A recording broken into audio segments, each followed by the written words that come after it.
सभी पे लागू होती है कि हम सब लोग चाहते हैं कि हमने सहारा में पैसा जमा किया, सबको पता है, हम सहारा ने हमको सर्टिफिकेट जारी करे हैं, हमारा जेब से पैसा गया है, हमारा जो कमीशन गया है, फ्यूचर फंड गया है, टीडीएस गया है, सारी चीजें हमारी जो हमसे जानी थी वो चली गई।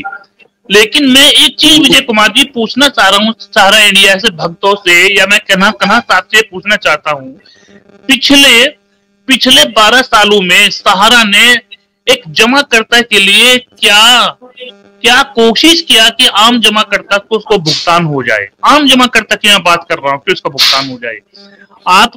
आप बोलते हो, आप लाइव में आके बोलते हैं कि सुब्रत राय ने प्रयास किया कि पोर्टल आ जाए, है?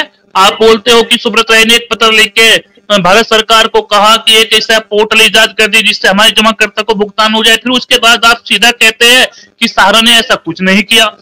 जब तक पोर्टल लॉन्च नहीं हुआ, पोर्टल की बात हो ही रही थी, तब तक यही सहारा के लोग लगातार कहते आ रहे थे कि पोर्टल पे कोई मत जाए, पोर्टल पे कोई मत जाए, पोर्टल पे कोई मत जाए। लेकिन आज ये लोग कहते हैं कि पोर्टल से भुगतान होगा। विजय कुमार जी, मैं एक बात बिल्कुल स्पष्ट बोल देता हूं, और वो मेरा सवाल भी है, और मैं चाहता हूं कि आप वो सवाल जब सहारा के लोग तरह तरह की भली भ्रांति फैलाने का प्रयास करें, चाहे एम्बार्गो की बात हो, चाहे हमारा पैसा वहां डूबने की बात हो, या हमारा पैसा कि वहां लगा दिया, लेकिन सबसे बड़ा इनके सामने जो इशूज है उस बात करते हैं एम्बार्गो की। देखिए, मैं कह रहा हूं कि इनकी संपत्ति पे एम्बार्गो 2014 में लगा, या 2015 में लगा, या 2018 में लगा, मैं 2023 तक की बात कर रहा हूँ, सॉरी 22 तक की बात कर रहा हूँ। जब आपकी संपत्तियों पे एम्बार्गो था, जब आपकी लेने का एम्बार्गो क्यों नहीं हुआ? आपको देने का एम्बार्गो कैसे हुआ? जब आपको बिजनेस करने पर प्रतिबंध था, तो फिर आपने क्रेडिट कोऑपरेटिव सोसाइटी बनाकर देश के जमाकर्ताओं से पैसा क्यों उगाह लिया? आपने कोऑपरेटिव सोसाइटी बनाकर देश के जमाकर्ताओं से पैसा क्यों उधार लिया? आपको इस बात का ज्ञान था कि माननीय सुप्रीम कोर्ट में 2 कंपनियों पर हमारा मामला चल रहा है, सेबी ने हमारी 2 कंपनियों को बाइंड अप करके 24,000 करोड़ 23,000 करोड़ जमा करने का आदेश दिया है, तो आपने फिर क्रेडिट कोऑपरेटिव सोसाइटी क्यों बनाई? आपने क्यूसोक क्यों बनाई? और आप दुनिया भर की स्कीमें लॉन्च कर चुके हैं, आपने इन स्कीमों में क्यों नहीं लिखा? आपने क्रेडिट कोऑपरेटिव सोसाइटी के फार्मों पे क्यों नहीं लिखा कि हमारा एम्बार्गो लगा है, हम पैसा ले तो सकते हैं, लेकिन जब आप पैसा मांगोगे तो शर्तें ही होगी, हम आपको कह देंगे एम्बार्गो लगा हुआ है। तो आपको उसमें एक कॉलम डालना चाहिए था ना कि लेने के लिए एम्बार्गो नहीं है, पैसा देने के लिए एम्बार्गो है। लेकिन ये ऐसा करते नहीं ना हो सकता। हम ये जानना चाहते हैं कि 22 मार्च 2022 को माननीय सुप्रीम कोर्ट के ने इनकी तीनों क्रेडिट कोऑपरेटिव सोसाइटी पर क्यों प्रतिबंध लगाया? क्यों प्रतिबंध लगाया? इनके पास तो बड़े बड़े वकीलों की टीम है। विजय कुमार जी, बहुत महत्वपूर्ण सवाल है, इस सवाल को हम सारी चर्चाओं के बीच में छोड़ दे जाते हैं, लेकिन इनके पास तो लीगल की बहुत बड़ी टीम है, जिसके चर्चा करते हैं माननीय कपिल सिब्बल जैसे की बहुत बड़ी टीम, ओपी श्रीवास्तव जैसे इनके बेटे हैं, उनकी बहुत बड़ी टीम है। लेकिन आपने आज तक क्यों नहीं सुप्रीम कोर्ट में आपने कहा, सॉरी हाई कोर्ट में क्यों नहीं कहा कि हम पे आप प्रतिबंध मत लाइए पैसे लेने पर, और हमारा एम्बार्गो चल रहा है, एम्बार्गो रहा है इसलिए हम जमाकर्ता को भुगतान नहीं करे। 22 मार्च 2022 को जो माननीय दिल्ली हाई कोर्ट ने इनकी तीनों कोऑपरेटिव सोसाइटी पे प्रतिबंध लगाया, ऐसे नहीं लगाया। अगर आप कानून का जानकार रखते हो और देश के लोग कानून की जानकार, उनको सबको पता है, बहुत सारी जीरें हुई होगी इसके अंदर, बहुत सारी बहस हुई होगी, और पूरा मामला दिल्ली हाईकोर्ट ने सुना होगा। लेकिन जब दिल्ली हाईकोर्ट ने पाया कि इन्होंने जो कोऑपरेटिव सोसाइटी के लिए जो पैसा लिया जाता है उसका दुरुपयोग किया, इन्होंने कोऑपरेटिव सोसाइटी के लिए जो पैसा लिया जाता है गरीब लोगों को उत्थान करने के लिए, उनका पैसों का संयोजन करने के लिए, समाहित करने के लिए, उनका दूसरे कामों में लगाने के लिए, लेकिन इन्होंने जानबूझ के उस पैसे को व्यक्तिगत तौर पे एमबी वैली जैसी अपने व्यक्तिगत डिवीजनों में लगाया।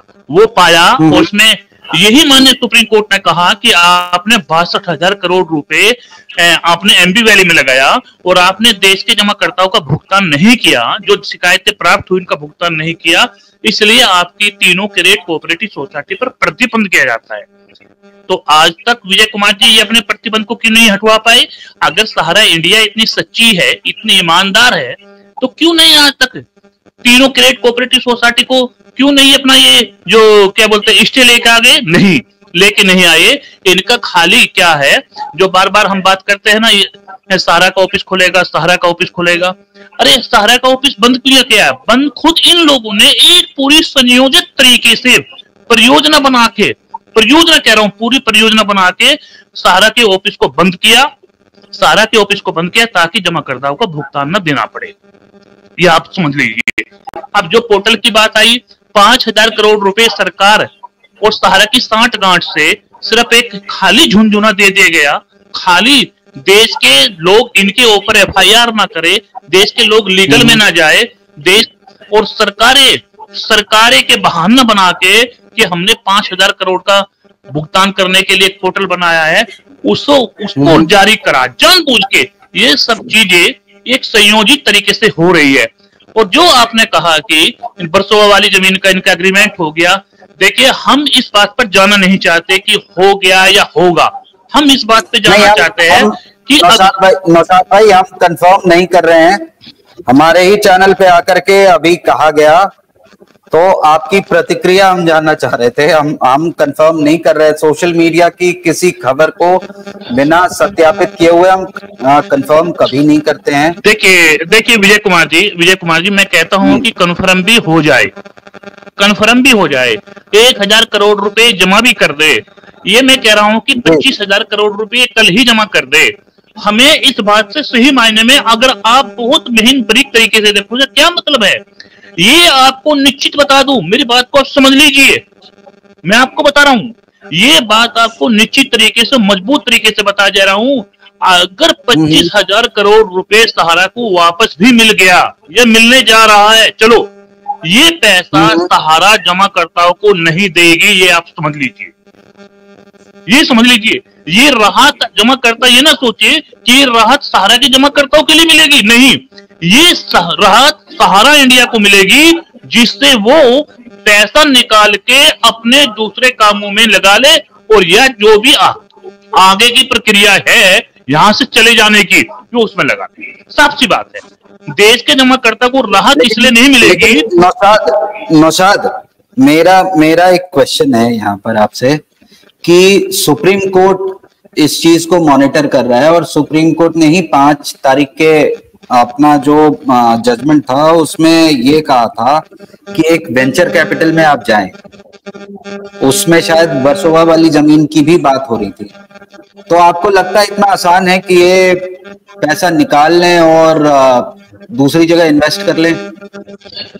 देखिए मैं आपको बता दूं, उस आदेश में कई चीजें और भी है। तीसरी पार्टी को भुगतान करने की बात है, बहुत सारी चीजें जिसके लिए हम लोग सुप्रीम कोर्ट में भी है।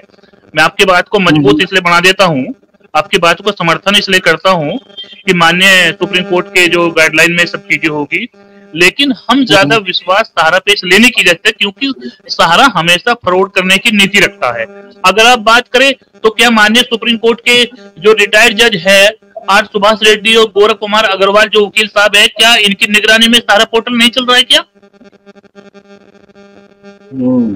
क्या इनकी निगरानी में सहारा पोर्टल नहीं चल रही है? क्या माननीय सुप्रीम कोर्ट के बी एन अग्रवाल की जो सहारा से भी मामले में जो पैसा वापस दिए जाना था, क्या वो कमेटी माननीय सुप्रीम कोर्ट के जो रिटायर्ड जज साहब है उनकी निगरानी में नहीं चल रहा था? क्या सवाल तो बहुत सारे खड़े होते हैं। लेकिन जो चीजें हमारे साथ है ना, जो क्योंकि हम लोग क्या है, हम लोग एक छोटे लोग हैं, हम लोगों की पहुंच नहीं है, उस स्तर पे हम बहुत बड़ा एक लीगल की टीम खड़ा कर सकते हैं, उसी चीज का बेनिफिट ये उठाए है। लेकिन हम अपने देश के जमाकर्ता को फिर विश्वास दिलाते हैं।